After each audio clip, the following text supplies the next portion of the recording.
Yo, what up guys, Rifsaidi here. This is day 119 of the Noob To Pro series, and we are getting close to that 120 mark right there where we get a free epic champion. This champion is one we already own and got from a shard, so we are not that stoked about getting her again, a second copy. She's gonna be a duplicate copy for us and will be used as faction guardian right there for the Undead Hordes faction. One that we don't currently do have great epics for, except our rare champion Frozen Banshee, where we already have rares fixed up in that fragment fusion or fragment portal right there. So we don't need this copy and a second copy, but we'll use her maybe in some content some other day. Right, you see a red bar right there, and I left it open, the progression rewards. Due to the amount of campaign farming we've been doing these few days, we are able to push forward in the progression rewards and unlock level 65 of these progression rewards, which gave us 300 gems. That's a lot of gems, and I wanted to save it to this video to claim it right there, and that's it. That's one of the ways you can get easy these progression rewards, by doing a lot of campaign. That's the best way to push up your levels in raid, not dungeons or other content. Campaign is the best way to get your levels up. So if you're looking for one legendary skill tome, do another campaign and get to level 70 and unlock this one. It takes a long while to get it done. It just does so naturally if you spend a lot of time in campaign. This video is going to be a short one. I just want to give you the latest updates on the Noob To Pro series, and the best thing that has happened right now is the amount of champions we've taken to 60 due to the level of campaign that we've been doing all these 2-3 days right now.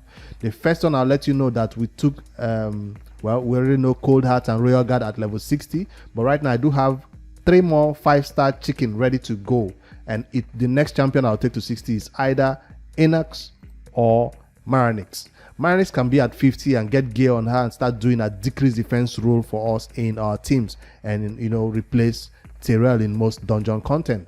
But I feel like NX does needs to be 60 in order to join the clan boss team. So that's the 2 options right there. The last 2 champions I need to take to 60 before we push forward. Like I said before in the previous video, Magna will have to hold on because arena is not a priority. All right. As for Enax, we did spend our books on him. The last time I showed you that we did spend books on this champion because he will be ready to go into the clan boss as soon as possible. So I still have 2 more books right there to spend right there, and I do have 3 more over here. And so far we're picking up epic books from these events and tournaments that are going on as part of the more regain fusion. Even if we are not going for the fusion on this account, we're still going for those epic skill tomes that we can along the way. Speaking of the more regain fusion, we are 2 rares away from getting the epic champion, because even if you're not going for the legendary champion, it's mandatory as a free-to-play player, but you at least have the opportunity to pick up this epic champion, and that's what I'm doing with these rares. I've picked up 2 so far by just doing normal. I think I got one from the artifact enhancement, and I got another from the champion training. I'm not rushing to do spider, I'm not rushing to do other dungeon divers. No, I'll skip those 2. The next piece of what do you call them now, these rares that I'll get is from the I think a second artifact enhancement that will come up, and also a champion training, a second champion training, I don't know, but I guess I'll get it from the arena, classic arena tournament that is coming up. That's an always easy way to get an extra rare. So all I need is 4 copies to get the epic champion Myceliac Priest on, which has been nerfed but still does his job as a poisoner in your teams. So maybe he can help Frozen Banshee in my team do more poisons, maybe in dungeon content if I need him to, especially for something like the Ice Golem, where you need more poisons than ever. Frozen Banshee might not be able to do it solo or alone right there. Remember, we are still pushing forward to missions that requires us to beat dungeons at level 20. So if I head over to the missions, you can see I'm really close to completing this win 200 classic arena battles mission. And when I complete it in a day or 2, that's when we can progress further to start beating dungeon content at level 17, which I'm sure that we can do right now with our new and improved Great Hall and our new artifacts that we have on our new champions that we have. So I'm guessing level 17 is going to be an easy swing for us, but level 20 dungeons is the one that I'm preparing champion for. So speaking of preparations, I got masteries on 2 champions. Yes, so champion training is not the only thing we've been doing. We did spend on auto last night. I let 2 champions get masteries from the Minotaur. I didn't buy it. I went into the Minotaur and farmed Cold Heart and Royal Guard. Cold Heart and Royal Guard now have masteries on them right there all farmed 100% complete. These are 2 champions, 2 nukers that are going to be helping us in dungeon content. So the best way to get them to do their role well is to get them the masteries they deserve. So this is not a guide for them. When I finally build them fully and put them into content, we'll now talk about them individually in both the free-to-play aspect of the Noob To Pro and also on my main accounts as an endgame gear, where I'll showcase a Royal Guard built in endgame gear, not this beginner gear that I have on this one right now that is not even giving me high enough crit damage of 185 percent right there. So we might do a different endgame build in Savage or something with about 250 plus crit damage on my main account when I compare both of them. So watch out for that guide video of Royal Guard when I finally make that happen. So for now, he's getting ready to do his role in the dungeons by replacing Kale, who doesn't do so much damage right now in terms of the nuke. If I check out my Kale build in terms of crit damage, he's rocking 168.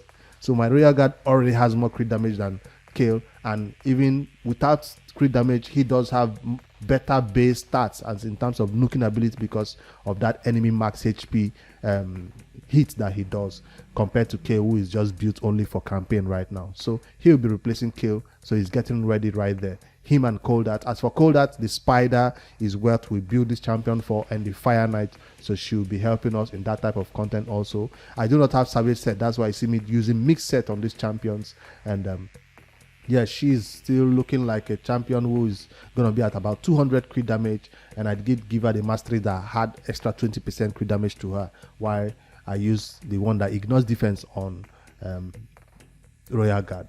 So they're getting ready for their role in my team. Spider 20 and Fire Knight 20, Ice Golem 20, everything 20, so we can finally get the arbiter.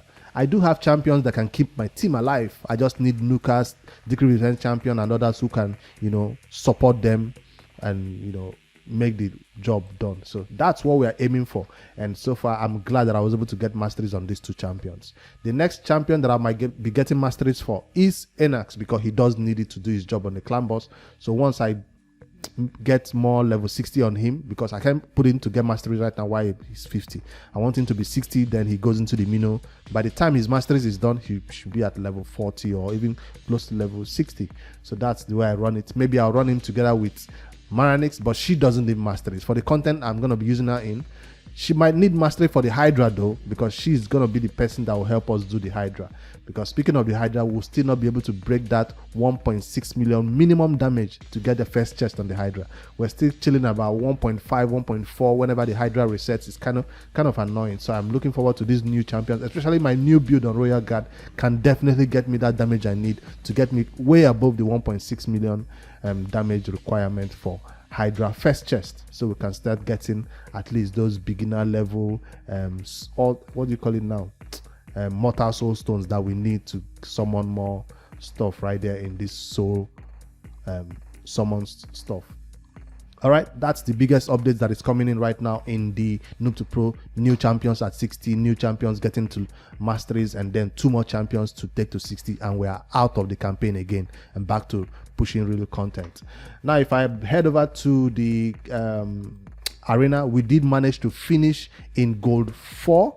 If I had been awake when the reset was happening, we would have been in gold 5 for sure, but just one person beat me and I dropped way back out into gold 4, and it was kind of annoying. We did also maintain our position in 3v3 arena bronze 3, so we didn't fall out of bronze 3 or anything. We maintained our way here, but here it's kind of difficult to find teams to beat. All I do is come in here, fight my 4 battles, and I'm done. The only way to actually find easy teams to beat is if you set a weak defense, and because I'm not setting the weak defense because I don't want to fall back to bronze 2, even at a Monday, I'm not setting a weak defense.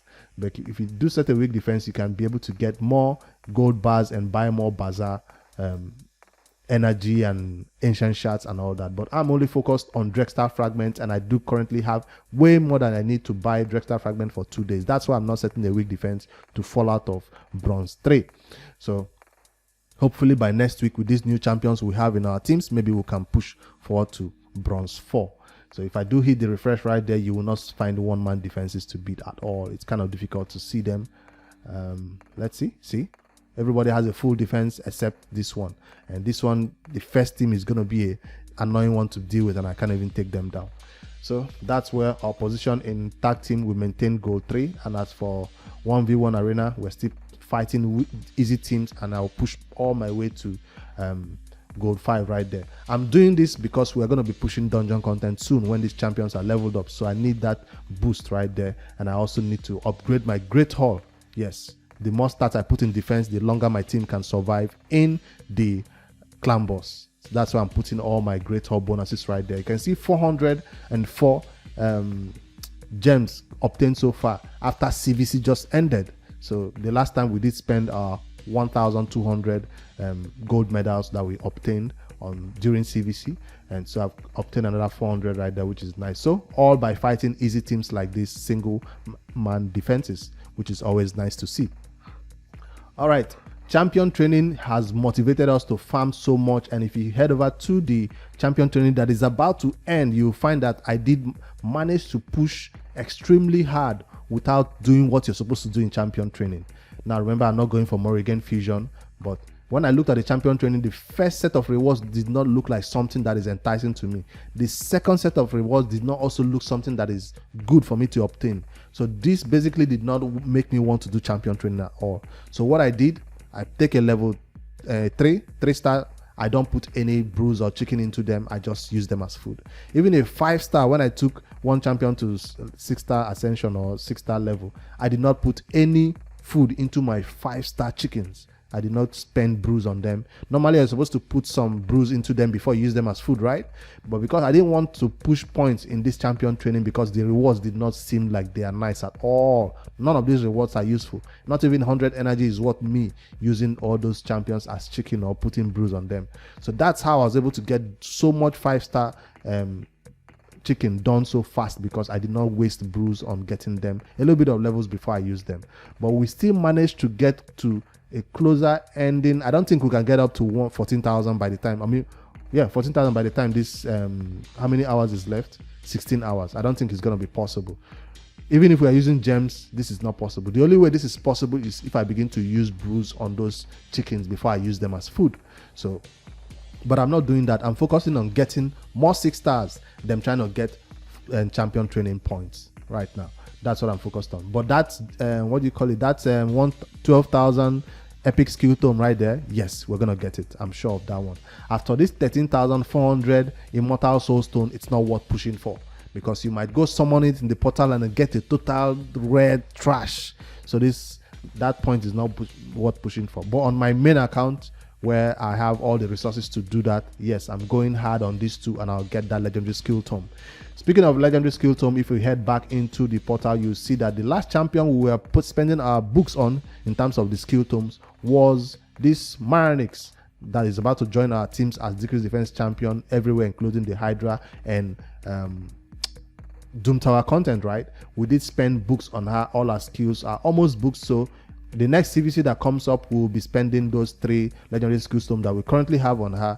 So we are picking up legendary skill tome. How? Because we are fighting a Nightmare clan boss. So the Nightmare clan boss did manage to drop legendary skill tome 2 days in a row. Yes, we're taking it down, and it's dropping double rewards, and it was nice to see that it's still giving us legendary skill tome. It has still not given us any secret shard yet, but it's spoiling us with legendary skill tome, which I appreciate. So that's our clan boss right there. Today the affinity changed before I could hit it. Let's see the damage numbers, 15 million. So that still puts us at a range of 2 key, right? No, 2 key to 3 key. Today I'm gonna be doing 3 key because you need 39 million. So 3 key today. If it's void, we do 2 key consistently. So I can't wait for NX to join that team and make it a automatic 2 key on any affinity, I guess. All right, that's the legendary skill tome and the 2 champions who've leveled up. And if you check out our gems right there, we're sitting at 1,941, including this 300 we just got right there. I did spend about 1,500 gems on the Mino to get Cold Hearts and Royal Guard to get their masteries fully done, just like you see. So I did spend it right there and overnight, and I don't regret spending that gem right there. And I'm going to spend more gems to get that last 2 champions to level 60 before champion training ends, if I can get it done by tomorrow. All right, that's the latest one. I don't know if there's any other thing. I've talked about the Fusion Epic, my celiac, and our plans to get her. I've talked about our level 65 progress that is kind of brand new to us, and yeah, arena progression, champion training, and every other thing. Now you've all caught up with what the Noob To Pro is up to, and I just wanted to show you what's up before we spend 2 more days. Tomorrow I'll do an update on my main account about this Fusion Legendary that is still going on. I'll show you where that main account is going forward on that Fusion and where we are, count the number of rares we have and the progression we've done so far, so you can compare it with yours if you're still going for this more regain Fusion. Yes, I also did a champion guide about her on my main account because I already pulled one from chat, but I'll still show you the Fusion updates about my status so far and how many epics I've obtained and how far I've leveled them up to. All right, we'll also check out the Fusion calendar to see what's coming up so you can prepare. A new event is coming up that will make us use Corrupted Alliance, so you can also expect that from me tomorrow on that main account, where I'll be showing you my Corrupted Alliance team and how I'm going to be using them to beat most of those dungeon content that is coming up on different days that is coming up. The one I'm most excited about is using them to fight the arena, Corrupted Alliance arena team right there. So it's a fun one, and I can't wait to see what that events hold. I think they are doing that one for people who are not going for this Fusion, so you at least have something to farm or something to keep you entertained and all that. All right, Doom Tower, as we said, make sure you're pushing forward right there. I'm kind of slacking behind. This is day 3 or 4, and I'm still not even at the top level right there. I've spent my keys today and everything, but I kind of missed some days out. So I know some people have even gotten past this stage and fought the 3rd boss, but I'm still on the 2nd boss or so. All right, hit that like button for me in this video. That's the Noob Pro update for tonight. I'll see you guys in 2 days when we finally get more information to share with you, not just champion training. Good night, guys.